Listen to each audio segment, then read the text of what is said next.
Una noche oscura en la Ciudad de México cambia para siempre la vida de Miguel Hernández.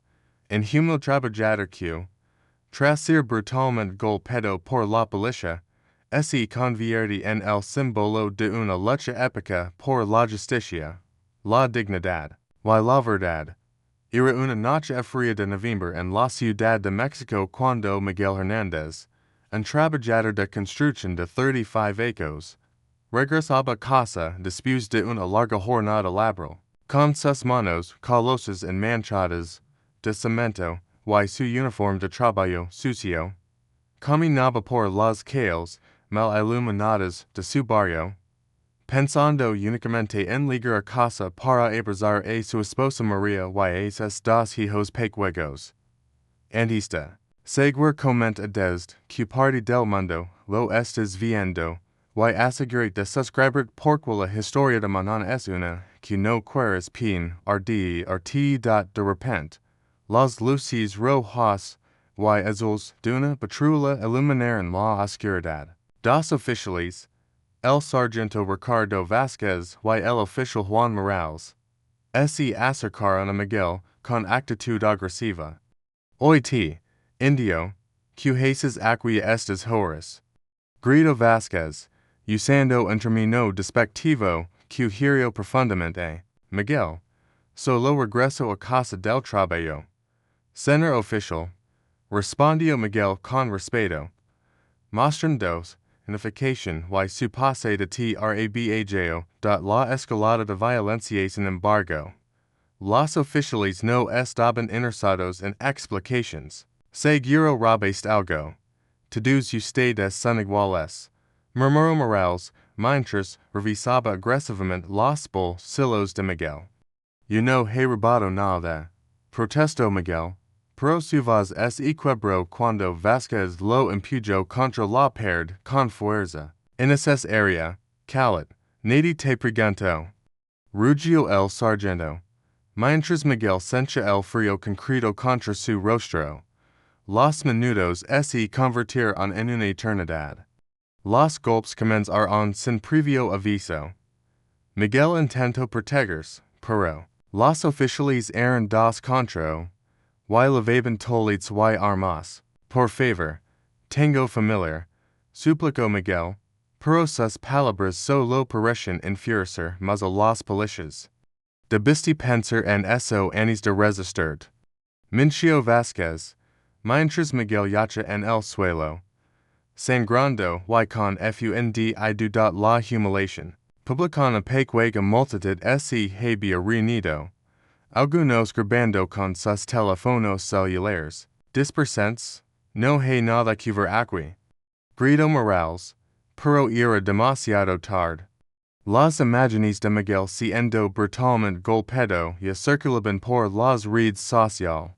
Los oficiales lo esposaron con fuerza excesiva, cortando la circulación en sus muñecas, y lo llevaron al asiento trasero de la patrulla como si fuera un saco de basura. Durante el trayecto a la estación, Miguel escuchó a los oficiales burlando de él. Estos indios nunca aprenden, dijo Vázquez, siempre tienen que hacer las cosas difíciles, agregó Morales. Miguel cerró los ojos, sintiendo el sabor metálico de la sangre en su boca, y pensó en sus hijos. ¿Cómo les explicaría esto? ¿Cómo le diría a su esposa que había sido arrestado sin haber cometido ningún crimen? El despertar en la celda Miguel despertó en una celda fría y húmeda, con el cuerpo dolorido y la mente nublada. Sus costillas le dolían intensamente, y tenía un ojo completamente hinchado. Durante las siguientes 48 horas, fue interrogado, repetidamente por diferentes oficiales, todos insistiendo en que había estado involucrado en un robo que nunca había cometido. Solo admite lo que hiciste, y esto será más fácil para todos, le decían, pero Miguel se mantuvo firme en su inocencia. Finalmente, María logró encontrar un abogado que aceptara el caso. El licenciado Carlos Mendoza era un hombre mer. Con cabello gris y ojos sabios que habían visto demasiadas injusticias. Cuando vio a Miguel por primera vez, no pudo ocultar su shock. Dios mío, que te hicieron. Murmuró, documentando cada herida, cada moratón, cada marca de abuso que los oficiales habían dejado en el cuerpo de Miguel. La decisión de lecer pueden liberar mejora, pero esto no terminará aquí. Le dio Miguel a Mendoza mientras firmaba los papeles de liberación. Estos hombres creen que pueden tratar a nuestra gente como animales, pero se equivocan. Voy a demandarlos. Voy a levar esto hasta las últimas consecuencias. El abogado asintió con respeto. Había visto esa determinación antes en los ojos de personas que habían decidido que ya no iban a permitir que la injusticia prevaleciera. Los siguientes meses fueron los más difíciles de la vida de Miguel. Perdió su trabajo debido a las ausencias para las citas médicas y las reuniones legales. Su familia enfrentó dificultades económicas, y algunos vecinos comenzaron a tratarlo diferente, como si fuera un criminal. ¿Por qué no mejor lo dices así? Le preguntó su propio hermano. Estos policías tienen conexiones, pueden hacer más daño, pero Miguel se mantuvo firme. Si yo no lecho, ¿quién lo hará por el próximo?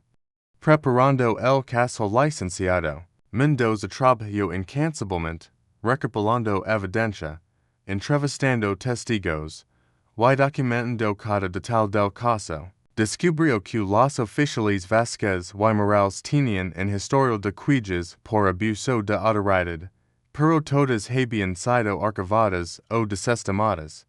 Este es el problema del sistema, explicó Mendoza a Miguel. Prodigan a los cios, sin importar que tan grave sean los abusos. Los videos de celulares que los transeúntes habían grabado se convirtieron en evidencia crucial. Aunque algunos testigos tenían miedo de declarar, otros se presentaron voluntariamente, indignados por lo que habían presenciado. No podemos permitir que esto continúe, dijo una mujer mayor que había visto todo desde su ventana. Es joven no hizo nada malo. Y todos lo sabemos.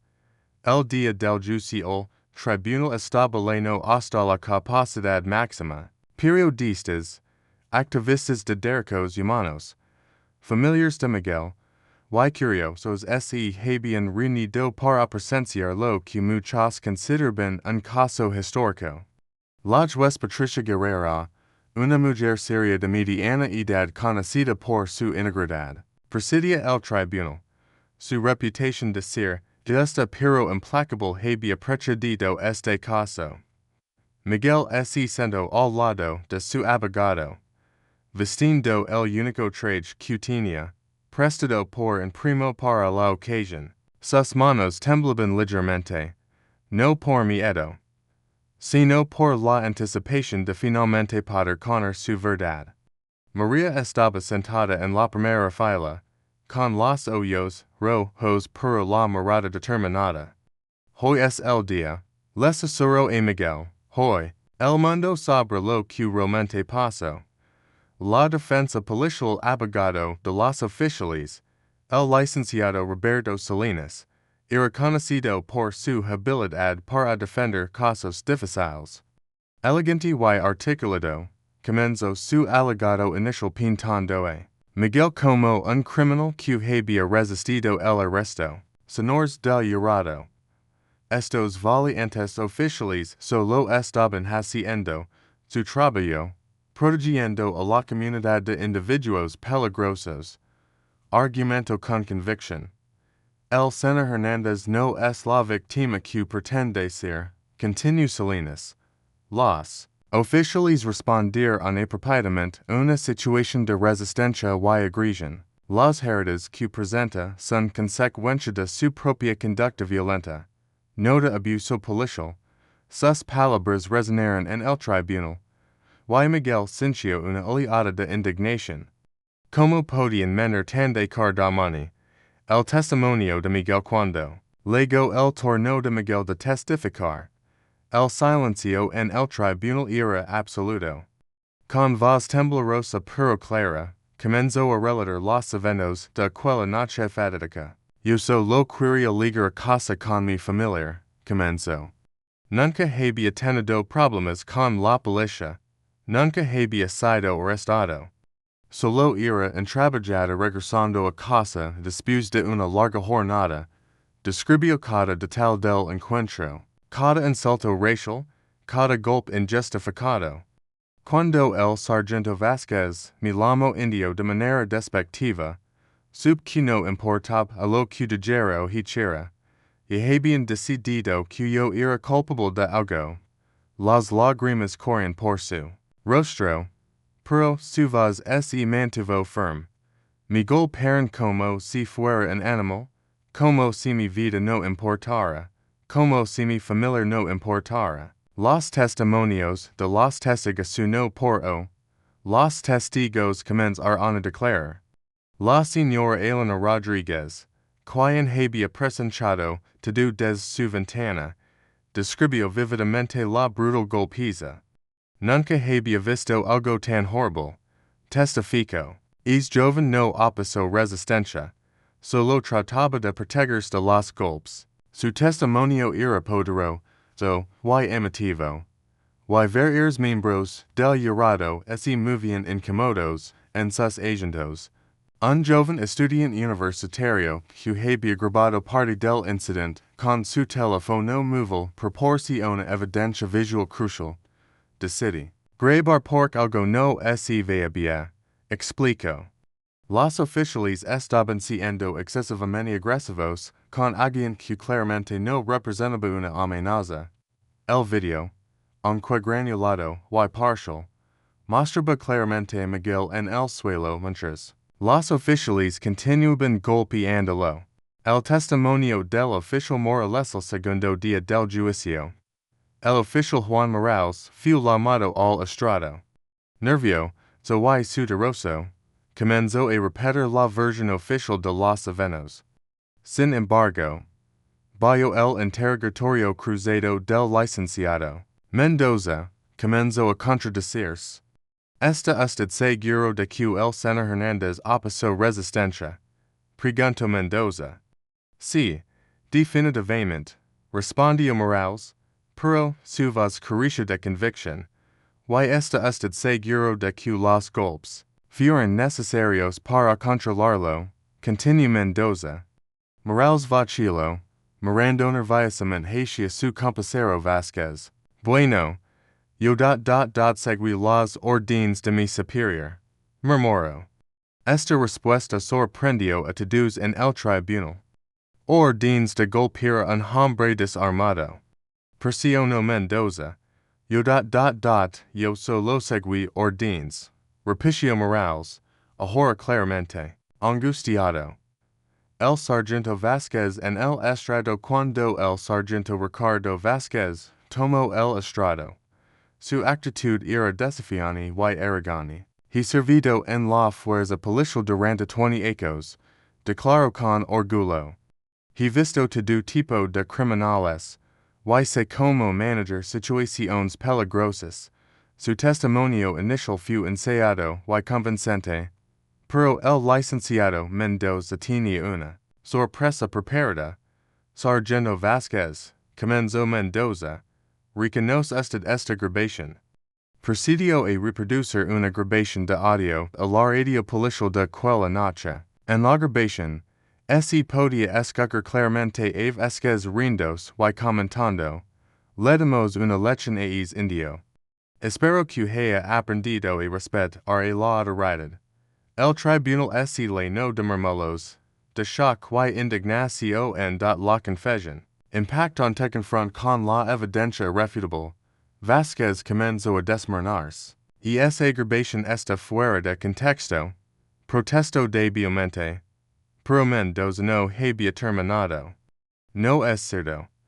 Sargento, que usted y el oficial morales habían estado bebiendo esa noche.